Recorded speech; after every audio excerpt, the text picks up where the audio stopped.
প্রচণ্ড তো গরম পড়ে গেছে। এই সময় আমাদের গরমে হাঁসফাঁস করছি। এই গরমেতে কতগুলো টিপস আপনাদেরকে দিয়ে রাখি।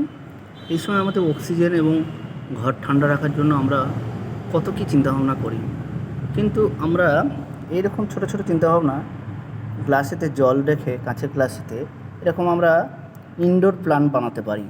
এই একটা দেখছেন, এই একটা এটাকে দেখেছেন, এইভাবে রেখেছি। এই একটা কলমি শাকের উপরে একটা করা হয়েছে, একটা কলমি শাকের উপর দেখে সব শিকড় চলে এসছে অলরেডি। এবার এগুলো আস্তে আস্তে আস্তে আস্তে শাখা প্রশাখা ছাড়বে, কাণ্ড থেকে আস্তে আস্তে শাখা ছাড়বে। এটা হচ্ছে মানি প্ল্যান্ট। মানি প্ল্যান্টটাকে আমি এইভাবে রেখেছি, এগুলো সব শিকড় চলে আসবে। এটা দেখছেন পুদিনা, পুদিনা গাছ। পুদিনা গাছটাকে আমি এইভাবে রেখেছি, দেখছেন। এটা একটা ঘাস ধর্মী, এটাকে আঞ্চলিক ভাষায় অনেকে ছাঞ্চে শাক বলে থাকে। এটা দেখছেন লাল লাল পাতা। এরকমভাবে একটা টবে রেখেছি। ছোট্ট একটা বোতলগুলোকে কাজে লাগিয়ে কাটিং করে। একটা দেখছেন ইনডোর প্ল্যান্ট, কত সুন্দর সেট আপ। টোটাল এইভাবে রেখেছি, এইভাবে আমি রেখেছি। একটা ফার্ন রেখেছি জানলার উপর, ফার্ন গাছ। এরা কাঁচের, সবগুলো জল দিয়ে রেখেছি। সবগুলো কিন্তু আস্তে আস্তে আস্তে আস্তে এরা সব পাতা ছেড়ে দেবে, দেখছেন তো।